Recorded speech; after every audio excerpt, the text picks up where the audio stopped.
நம்ம இன்னைக்கு வந்திருக்கக்கூடிய இடம் பார்த்தீங்கன்னா 5 மணிக்கு மேற்படுத்தல இருப்போம். 100 லிட்டர் பால் கறந்தாலும் நைட் 1 மணிக்கு எந்த சேர்த்தா 5 மணிக்கு சப்ளைக்கு போக முடியும். இவன் காலேஜ் முடிச்சுட்டு வந்து அதே தொழிலில் இருக்கிறன்னு இறங்கிட்டு இப்போ ஒரு 30 மாடு வச்சிருக்கோம். எலுமிச்சை பழம் ஒரு 5-6 பழத்தை 2-3 நாளைக்கு கொடுத்தாலும் சரியாயிடும். பால் அதிகமாக வர வர ரேட்டுக்கு கம்மியாகும். 600 ரூபாய்க்கு வந்தது இப்போ 1800 ரூபாய்ங்கிறேன். இல்லை பால் விலையேற்றுறாங்கன்னு இந்த சொசைட்டியில் கொண்டு எடுத்துடுறாங்க. இப்போ கடைசியில் என்ன பண்ணுறாங்கன்னா இங்கே இருக்கிறாளுங்க உள்ட்டா பண்ணி 30 ரூபாய்க்கே வராமல் பண்ணிடுறாங்க. 500 ரூபாய்க்கு வாங்குறது பெரிய மாடு. இன்றைக்கி 1 லட்ச ரூபா கொடுக்கணும். காலை வச்சா கொஞ்சம் மெயின்டைன் பண்ணுறது சிரமம். அது காலை வச்சா தான் இதாகு. 10 கிலோ ஒரு வேலைக்கு 40லேருந்து 45க்குள்ளே வந்தால் பெனிஃபிட் இருக்கும். நம்மளுக்கு ஒரு 45 கொடுத்தாங்கன்னா 1.5 ரூபாய் சேர்த்து போடுவோம். இன்னும் கொஞ்சம் பால் கறக்கும். தீவனம் வந்து விலையை எல்லாமே விலையை தீவனம் விலையை 15 தட்டு 20 தட்டுக்குள்ளே தான் இருக்குது. 60 ரூபா கத்தை ஒரு மாட்டுக்கு தான் வரும். ஒரு கத்தை போட்டு ஒரு மாட்டுக்கு தான் வரும். அதையே பிரித்து நாங்கள் 2 மாட்டுக்கு 3 மாட்டுக்கு போடுறோம். பார்த்தா மாட்டி நல்லா இருக்குது கறக்கிற மாதிரி பால் வராமல் போயிடும். 50 மாடு வரைக்கும் வைக்கலாம்னு ஆசை தான். எல்லாம் கழுவுறதுக்குள்ள தொட்டிக்கு வந்துருங்க.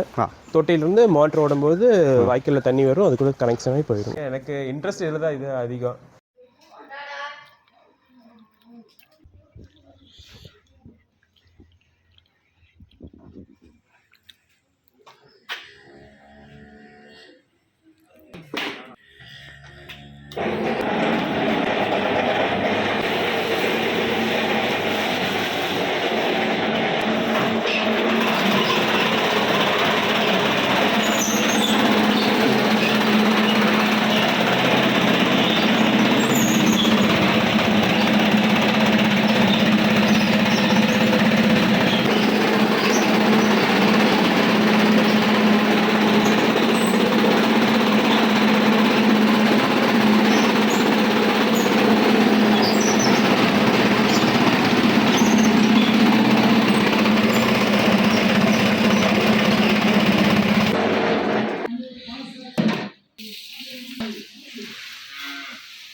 மக்காச்சோள தட்டுங்களா சார்? அதெல்லாம் பார்க்குது சார். போடணும் வெட்டிட்டு இருக்காங்க. கொண்டு வந்ததுக்கப்புறம் எல்லாத்துக்கும் இல்லை அதை பார்க்குறது நல்லாவே தெரியுதுங்க சார். இங்கே போட்ட எல்லாம் பார்ப்பாங்க. எல்லாத்துக்காண்டி இங்கே தான் இருக்கு. ஆமாம், எட்டி பார்க்குதே.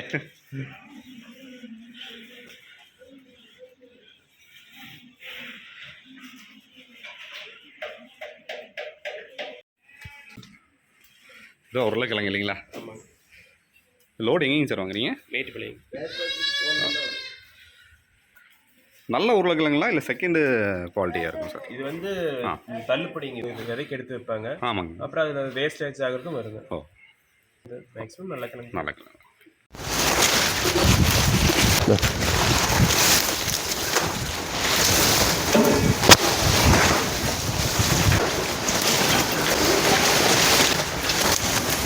அதுக்கு வேண்டி இந்த காடி வந்து 2 சைடு நீங்கள் செட் பண்ணியிருக்கீங்களா சார்? காடி செட் பண்ணுறது வந்து இந்த மாடுகள் சாப்பிட்றது தீவனம் வைக்கிறதுக்கெல்லாம் தளவாக இருக்கும். எவ்வளோ இடைவெளியில் நீங்கள் மாடுகளை கட்டுவீங்க? மாடு இப்போ 6 அடிக்கு ஒன்று. 6 அடி. ஆமாம். இப்போ இந்த வளையத்துக்கு அந்த வளையத்துக்கு இருக்கிறது 6 அடி கேப் வரும். 6 அடி கேப். 6 அடி கேப் ஒட்டிக்காமல் இருக்கிறதுக்காக 6 அடி. அது படுக்கிறதுக்கு வந்து இப்படியும் 6 அடி, இப்படி 8 அடி வரும். 8-10 அடி பக்கமாக வரும். இப்படி வந்து 6 அடி. இப்போ மாடு எக்ஸ்டெண்ட் பண்ணாலும் நீங்கள் இங்கேயே கட்டுற மாதிரி அது அங்கே இருக்குது வரும். அங்கேயே கட்டிக்கலாம் இல்லைங்களா? இதுலேயே 35 உருப்படி 37 உருப்படி கட்டலாம்.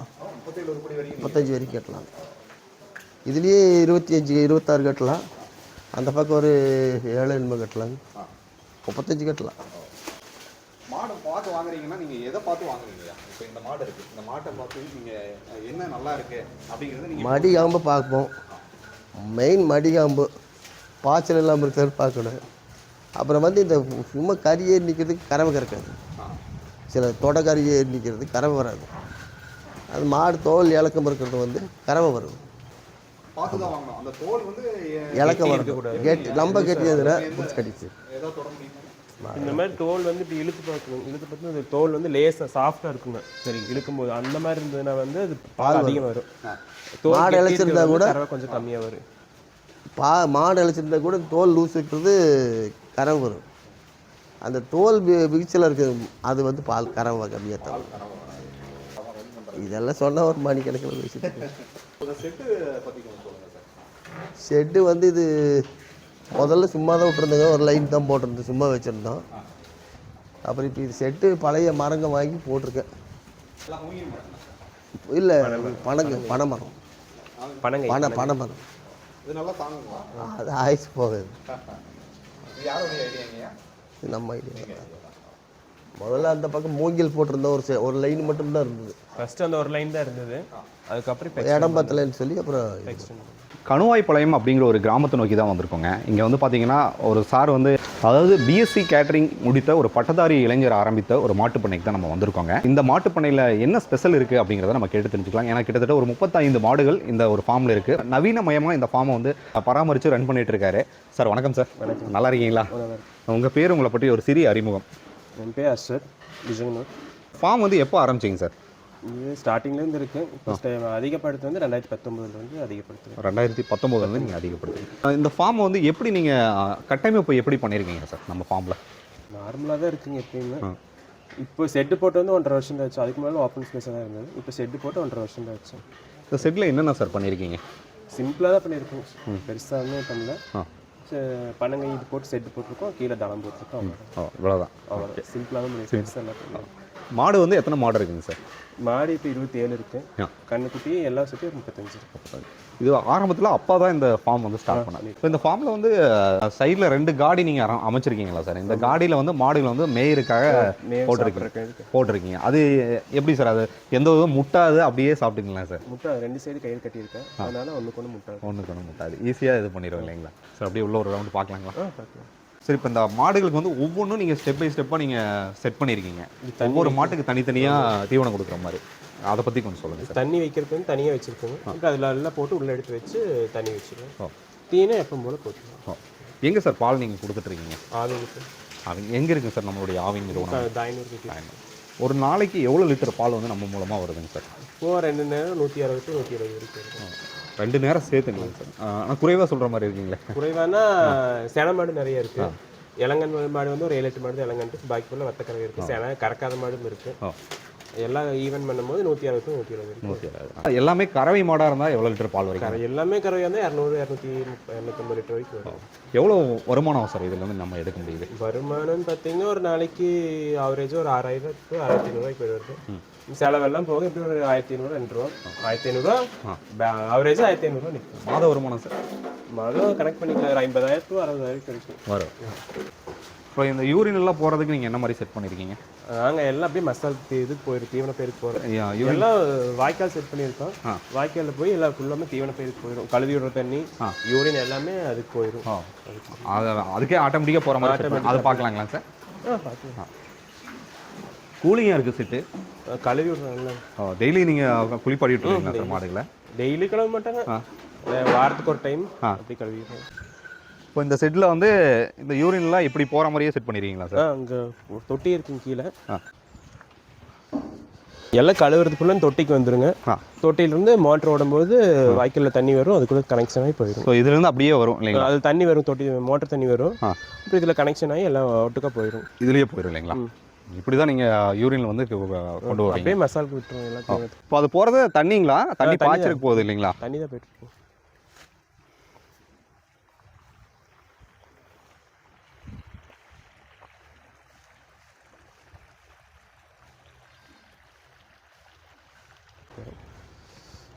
இந்த சாணத்தை என்ன சார் பண்ணுறீங்க? அதுக்கு விற்றுருவாங்க. விற்றுருவீங்க? சாணத்தை வந்து ஒரு லோடு என்ன ரேட்டு கொடுக்குறீங்க சார்? 3500. 3500 நம்ம பயன்பாட்டுக்கு நீங்கள் பயன்படுத்திக்கீங்க? பயன்படுத்து. மசால் புல் எவ்வளோ ஏக்கர் வச்சுருக்கீங்க சார்? ஒரு 1.5 ஏக்கரா வரும். 1.5 ஏக்கரா? 1.25 ஏக்கரா. அது நம்ம பயன்பாட்டுக்கே சரியாக இருக்குங்களா சார்? சார் அதே பத்தாது. பத்தாம வெளியே வாங்கிக்குவோம். சரி, இப்போ இந்த மாடுகளை பற்றி சொல்லுங்கள் சார். என்ன இனம் மாடுகள் நீங்கள் வச்சுருக்கீங்க? எல்லாமே ஹெச்எஃப் ஜெர்சி தான். கிராஸ் பிரீடு தான். இதில் எது ஹெச்எஃப் எது ஜெர்சிங்க சார்? இது கருப்பு சட்டை எல்லாம் இருக்கிறது வந்து ஹெச்எஃப்ங்க. அந்த செவலை இதெல்லாம் இருக்கிறது வந்து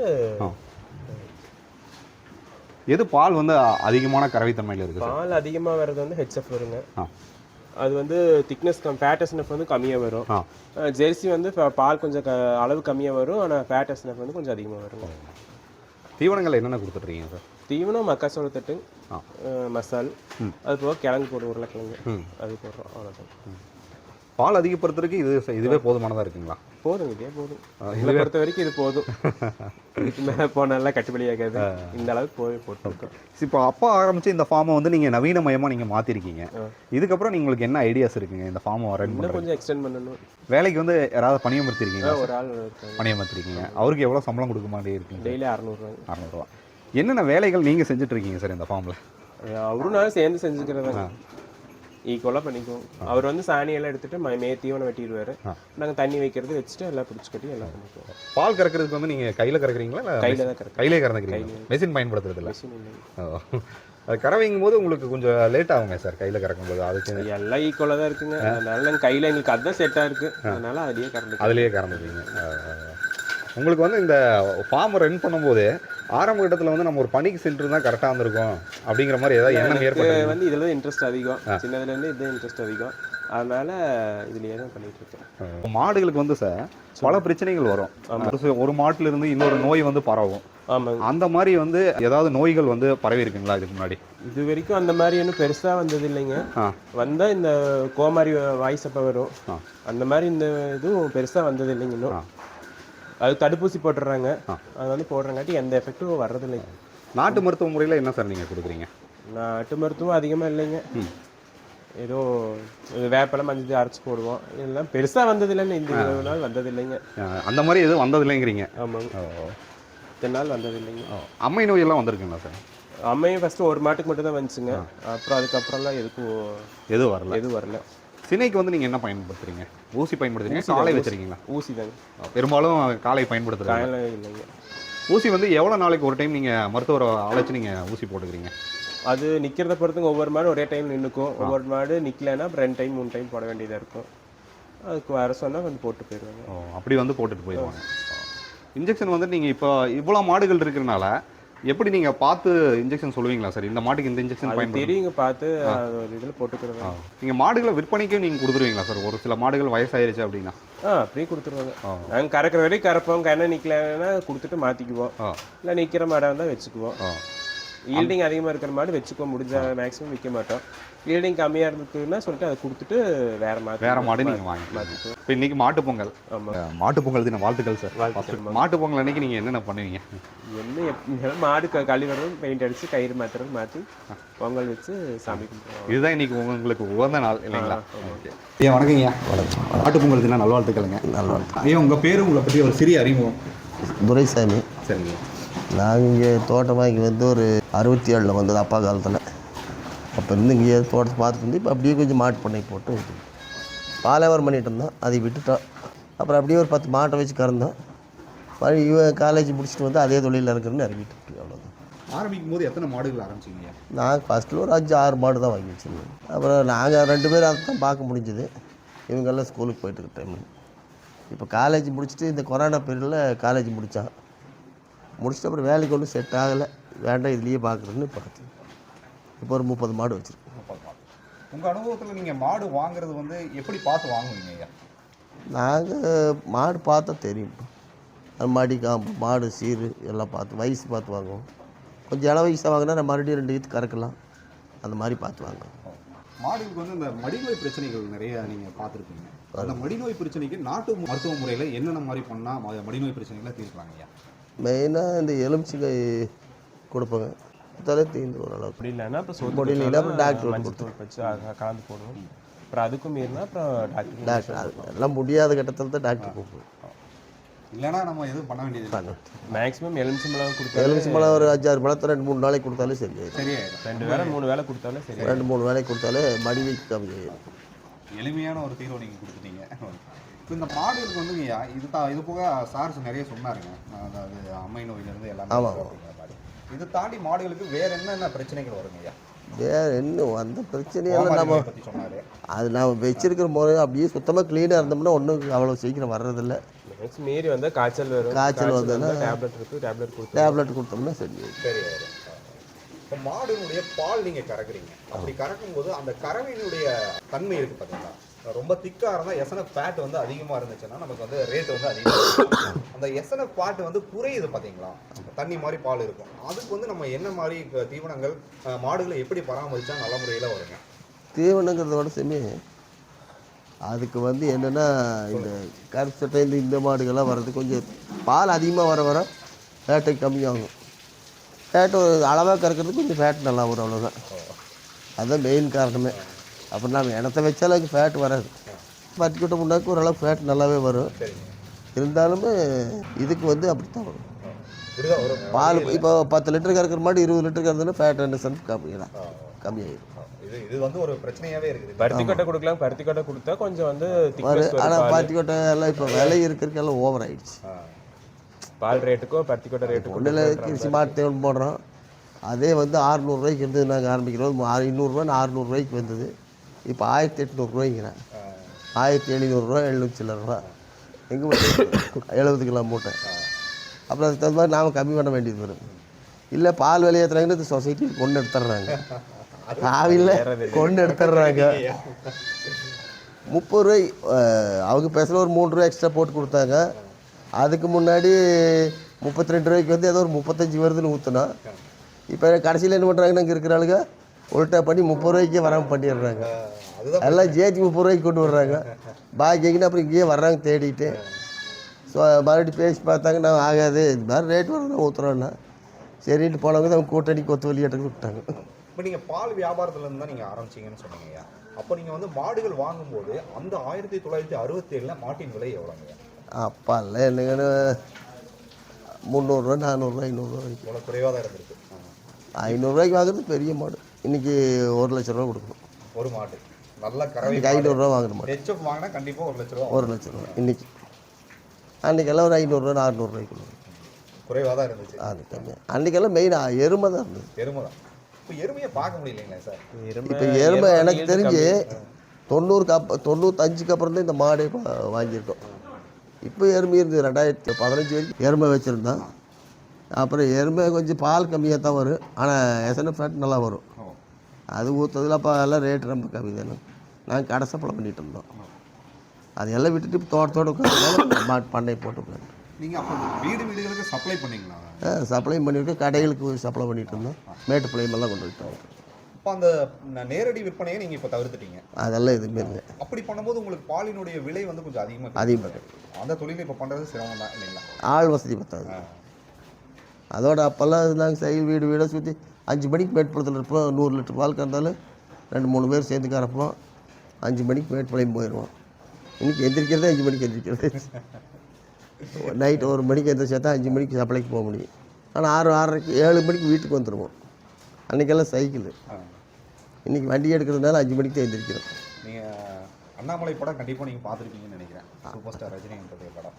அவர் வந்து அந்த படத்தில் அந்த சைக்கிளில் பால் வியாபாரம் பண்ணுற மாதிரி அந்த ஒரு காட்சி அமைப்பு பண்ணியிருப்பாங்க. அப்போ அந்த திரைப்படத்தையெல்லாம் பார்க்கும்போது உங்களுக்கு வந்து ஒரு சந்தோஷமான ஒரு நிகழ்வாக இருந்தது. நாங்கள் எனக்கு பொறுத்தவரையில் எங்கள் அப்பா இதே பால் வியாபாரம் தான்.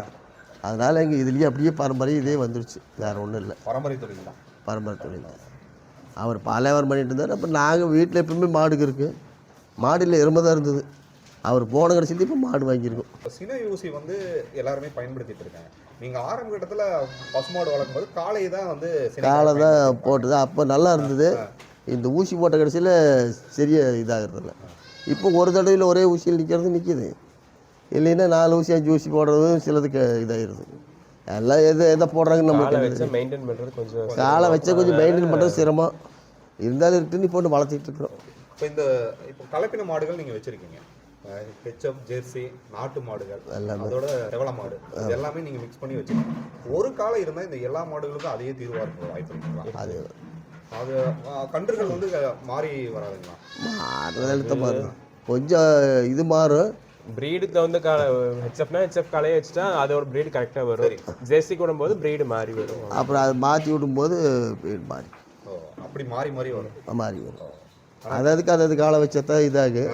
நம்ம அப்படியெல்லாம் வளர்த்த முடியாது. ஒன்று வளர்த்துறதே கஷ்டமாக. 2 ப்ரீடுக்கு தகுந்த மாதிரி எல்லாம் காலை வளர்த்து இவர் ஒன்றே ஏமாந்து பத்திரமா இருக்கிற ஆளுக்கு பிடிச்சதான் பிடிக்க முடியும். சாதாரணமான ஆளுகள்லாம் அதை வளர்க்க முடியாது. இப்போ நீங்கள் உருளைக்கிழங்கு நான் இப்போ பார்த்தேங்க. உருளைக்கிழங்கு வச்சுருக்கீங்க. இந்த உருளைக்கிழங்கு எவ்வளோ வந்து கொடுக்கலாங்க மாடுகளுக்கு? ஒரு 10 கிலோ ஒரு மாட்டுக்கு ஒரு வேலைக்கு 10 கிலோ சாப்பிட்ருங்க ஒரு நாளைக்கு. அதையே 2 வேளை 3 வேளை கொடுக்கக்கூடாது. ஒரு நாள் ஜீரணமாகாது. மேவு 2 வேளை, ஒரு நேரம் மேவு போட்டால் ஒரு நேரம் அது கொடுக்கலாம். அது போடுறதுனால கொஞ்சம் பால் கொஞ்சம் மிஸ்கட் பால் கொஞ்சம் அதிகமாக இருக்கும், கொஞ்சம் ஃபேட் வரும். பால் குறையாது, ஃபேட்டு கொஞ்சம் நல்லா வரும். பருத்திக்கட்டை கூட இதையும் இதையும் சேர்த்து நல்லா இருக்கும். ஆமாம். இப்போ ஆவி நிறுவனத்தில் வந்து உங்களுக்கு எல்லாத்துக்குமே தெரியும் ஃபிக்ஸ்டு ரேட்டு தான். இப்போ மற்ற தனியார் நிறுவனத்துங்களில் அவங்க ரேட் அதிகப்படுத்துவாங்க, கம்மியும் படுத்துவாங்க, எத்தனை ஃபேட்டை பேஸ் பண்ணி கொடுப்பாங்க. இதில் அப்படி கிடையாது, எப்பவுமே ஒரே ரேட். உங்களுக்கு வந்து நீங்கள் ஒரு விவசாயியாக இந்த ஒரு ஃபார்ம் வச்சிருக்கிறதுனால நான் கேட்குறேன், அப்போ அந்த ஆவி நிறுவனம் வந்து அரசு நிறுவனம் வந்து எவ்வளோ லிட்டருக்கு வந்து கொடுத்தா உங்களுக்கு கட்டுப்படி ஆகும்? இல்லை எப்படி கேட்டீங்க? இப்போ ஒரு லிட்டர் வந்து இப்போ 35 வந்து ஒரு 50 60 ஃபிக்ஸ்டு பண்ணாங்கன்னா பால் ரேட்டு கண்டிப்பாக அதிகமாகுதுன்னு வைங்க, மக்களுக்கு வந்து அதிகமாகுது. ஆனால் உங்களுக்கு நீங்கள் இந்த தொழில் பண்ணுறதுனால உங்களுக்கு இந்த ரேட் இருந்தால் நாங்கள் இவ்வளோ இன்வெஸ்ட்மெண்ட் பண்ணியிருக்கோம், நாங்கள் வந்து இவ்வளோ இன்வெஸ்ட்மெண்ட் கணக்கு பார்த்துட்டாங்கன்னா ஒரு 45 ரூபாய்க்கு குறைக்க வரணும் எங்களுக்கு. 40லேருந்து 45க்குள்ளே வந்தால் எது இந்த ஈவன் போட்டால் நம்மளுக்கு ஒரு பெனிஃபிட் இருக்கும். 10 ரூபா தான் அதிகமாக கேட்குறீங்க. ஆமாம், ரொம்பலாம் இல்லை, போது அந்த 10 மிச்சமான போதும். இப்போ அந்த 35 போட்டால் கூட இப்போ 35 ரூபா செலவாகுது. இப்போ என்னென்னா எல்லாம் சுருக்கி பிடிச்சி போட்டால் 30 ரூபாய் போட்டுறோம், 5 ரூபா தான் மிச்சமாகுது. நம்மளுக்கு ஒரு 45 கொடுத்தாங்கன்னா 1.5 ரூபாய் சேர்த்து போடுவோம், இன்னும் கொஞ்சம் பால் கறக்கும். ஒன்றாச்சா அதோட வந்து ஒரு 45 ரூபா கைக்கு வர்ற மாதிரி இருந்ததுன்னா அப்படியே இறந்து இங்கேயே கொடுக்கலாம், ஒன்றும் பிரச்சனை வராது, ஓரளவுக்கு சமாளிக்கலாம். ரொம்பலாம் கேட்கல ஏன் சார்? அந்த அளவுக்கு போதும், அந்த அளவுக்கு ஒரு லிட்டருக்கு ஒரு 10 ரூபா வந்தால் போதும். ஏன்னா தீவனம் வந்து எல்லாமே தீவனம் விலை அதனால இது கொஞ்சம் எக்ஸ்டெண்ட் பண்ணால் தான் கட்டுப்படியாது. இது ஒரு 15 தட்டு 20 தட்டுக்குள்ளே தான் இருக்குது. 60 ரூபா கத்தை. அது எத்தனை 2 மாட்டு, ஒரு மாட்டுக்கு தான் வரும் ஒரு கத்தை போட்டால் ஒரு மாட்டுக்கு தான் வரும். ஒரு வேலைக்கு போட்டால் ஒரே மாட்டுக்கு தான் ஒரு தட்டு. அதையே பிரித்து நாங்கள் 2 மாட்டுக்கு 3 மாட்டுக்கு போடுறோம்.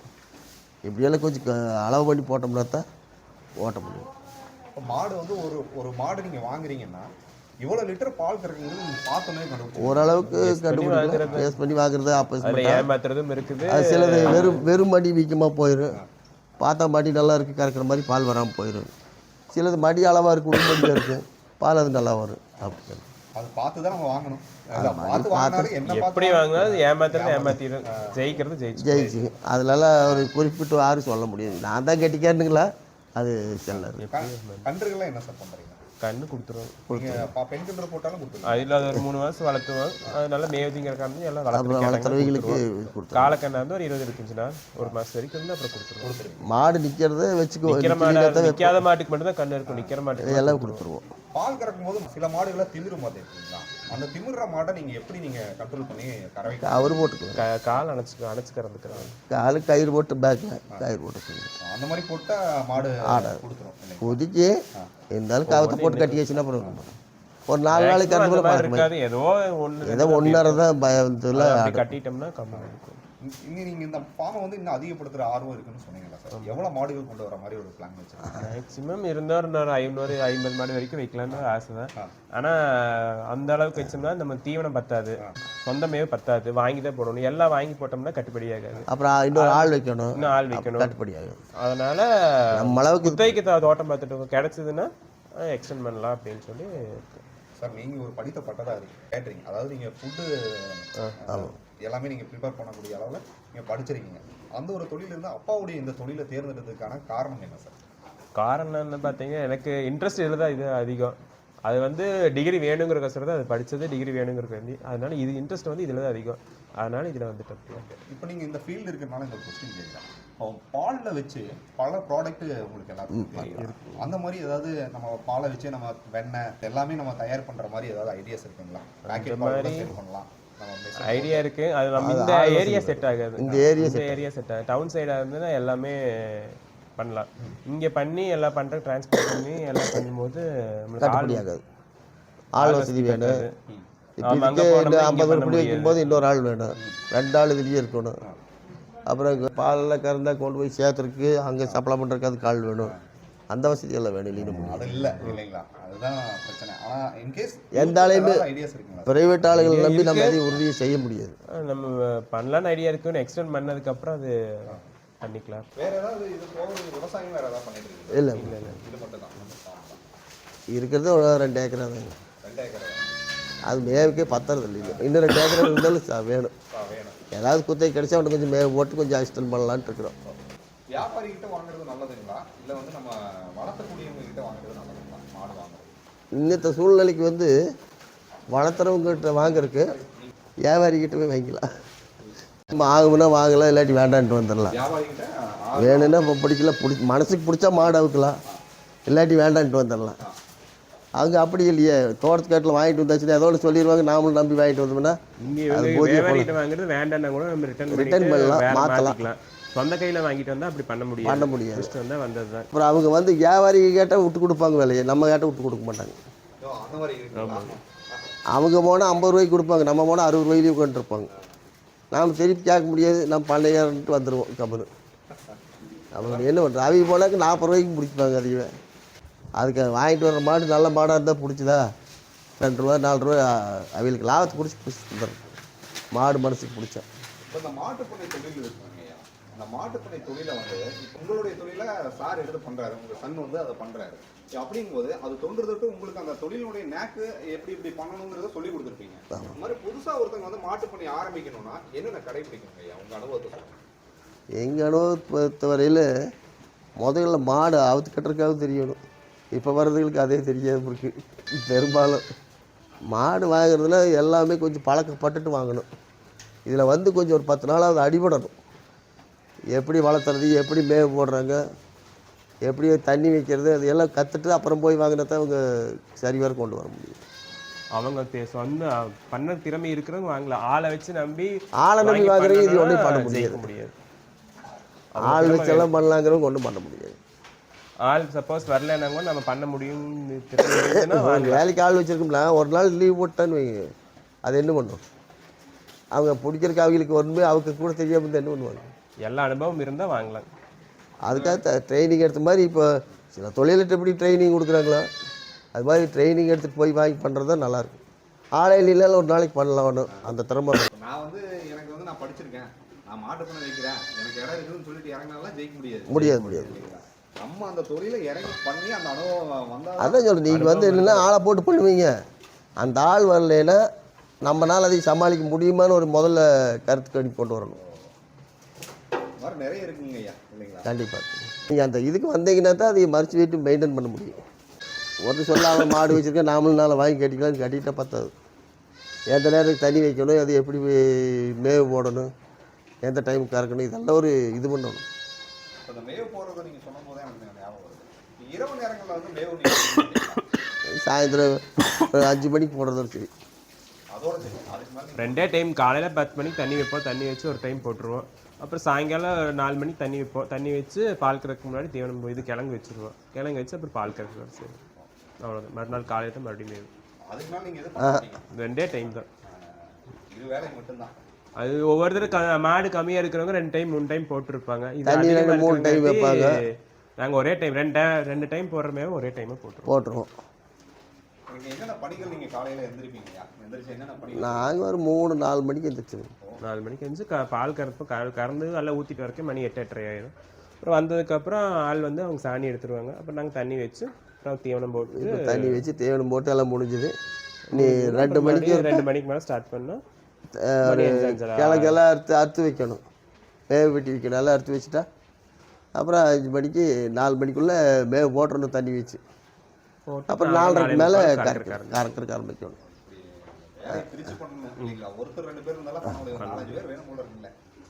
கறந்தாச்சுன்னா சொன்னால் நம்ம ஒரு 4:30 மணிக்கு ஆரம்பித்தா தான் 6 மணிக்குள்ளே கறக்க முடியும். கொண்டு போய் அப்புறம் வீட்டுகளுக்கு சப்ளை கொஞ்சம் இருக்குது, ஒரு 5 படி 10 படி இருக்குது, 2 சொக்கு சொசைட்டிக்கு ஊற்றணும். இதெல்லாம் ஊற்றிட்டு வரும்போது பார்த்தா 7 ஆயிரும், 7-7:30 ஆயிரும். 7 மணிக்கு மேலே தான். அப்புறம் எனக்கு காலையில் 4 மணி வரைக்கும் தான். மத்தியானம் எதாவது சீக்கிரமாக வேலையை முடிச்சோம்னா ஒரு 12 மணிக்கு முடித்தா ஒரு 2 மணி வரைக்கும் படுத்துக்கலாம். சொந்த பந்தங்களுக்கு ஏதாவது ஆயிடுச்சுன்னா கூட போக முடியாது. அதை ஏதோ ஒரு ஆள் மாற்றிக்க வேண்டியது, ஒரு ஆளுக்கு அதே தான் வேலை. ஆமாம், எங்கேயுமே போக முடியாது. ஒரு ஆள் போனால் ஒரு ஆள் இருக்கணும், யாரோ ஒருத்தராவது இருக்கணும். அப்படிதான் எல்லா இடத்துலையும் எல்லா பக்கம் அதான் சொல்கிறாங்க, நம்ம எங்கேயும் போக முடியறதில்ல, வர முடியறதில்ல. மாடு இருந்தால் இப்போ ஆளே இருக்குது, அவங்கள விட்டு போய் என்ன பண்ணுவேன்? நம்ம 6வது இருந்தால் தான் இந்த டைமுக்கு அதை போடுன்னு சொல்ல முடியும். அந்த மாதிரி நம்ம 6வது இருக்கணும். ஐயா, உங்கள் அனுபவத்துலேயும் சார், உங்களுடைய அனுபவத்துலேயும் நிறைய விஷயங்கள் நம்மக்கிட்ட பகிர்ந்துக்கிட்டீங்க. ஸோ நம்ம இந்த ஃபார்மை வந்து பார்த்தீங்கன்னா ரன் பண்ணுறதுக்கு நீங்கள் எவ்வளோ இன்வெஸ்ட்மெண்ட் நீங்கள் இதுக்கு பண்ண வேண்டியதாக இருந்துச்சுங்க? எவ்வளோ தொகைகள் நீங்கள் செலுத்துகிற மாதிரி? நாங்கள் முதல்ல வந்து ஒரு 5 மாடு தான் வச்சுருந்தோம். அப்புறம் அப்படியே டெவலப் பண்ணது தான் கொஞ்சம் கொஞ்சம் உங்களுடைய உழைப்பு தான். வேற ஒன்று வேற ஒன்றும் இல்லை. கொஞ்சம் கொஞ்சமாக அப்போ வருஷம் 2 4 மாடு 3 மாடு சேர்த்து வாங்குறது, ஒவ்வொன்றா வாங்குறது தான். பெருசா ஒரே ஒரு இன்வெஸ்ட் 19 கையில் ஒண்ணா பீஸ் வாங்கி சேர்த்துனது. வாங்கி சேர்த்துனது. ஒரே இன்வெஸ்ட் பண்ணோம்னா கடைசியில் லாக் ஆயிரும். லாக் அதனால ஒண்ணா எக்ஸ்டெண்ட் பண்ணிக்க வேண்டியதா. அதே ஒரு செகண்ட் டைம் வந்தால் மாடு போயிடும். நம்மளதே 2 3 மாடு போயிடுச்சு போன வருஷம். 60 ரூபா 65 ரூபாய்க்கு வாங்கின மாடு திடீர்னு படுத்து எந்திரிக்க மாட்டேங்குது. அது என்ன பிரச்சனைங்க? அது கால்சியம் பற்றாக்குறையினாங்க டாக்டர் வந்து ஒரு வாரம் ட்ரீட்மெண்ட் பண்ணணும். பண்ணியுமே போயிடுச்சு. அப்புறம் போயிடுச்சு. அந்த மாதிரியும் இருக்கு. அந்த ஏமாறுறதும் இருக்கு, ஜெயிக்கிறதும் இருக்கு, சொல்ல முடியாது. ஆனால் கொஞ்சம் முடிஞ்ச அளவுக்கு கண்ட்ரோலாக இருக்கணும். சரிங்க, இந்த பொன்னான நேரத்தில் பல தகவல்கள் பண்ணிருக்கீங்க. ரொம்ப பரவாயில்ல. ஐயாவுடைய சண்டையை சந்திச்சதில் ரொம்ப மகிழ்ச்சி அடைகிறேன். இன்னொருத்தோட நான் ஃபோன் பண்ணி கேட்டோன்னே வாங்க அப்படின்னு சொல்லி கூப்பிட்டாரு. அதுக்கே ரொம்ப நன்றியை தெரிவிச்சுக்கிறேங்க. மாட்டு பொங்கல் தினத்தில் இவர்களை சந்திச்சதில் ரொம்ப மகிழ்ச்சி. ஸோ தொடர்ந்து நம்ம சேனலை பார்க்கணும்னு விருப்பப்பட்டீங்கன்னா சிவாரன் டிவி இன்ஸ்டா பேஜையும் சிவாரன் டிவியும் நீங்கள் சப்ஸ்கிரைப் பண்ண தவறாதீங்க, ஃபாலோ பண்ண தவறாதீங்க. டில் தென் பாய் ஃப்ரம் உங்கள் சிவா. நன்றி, வணக்கம்.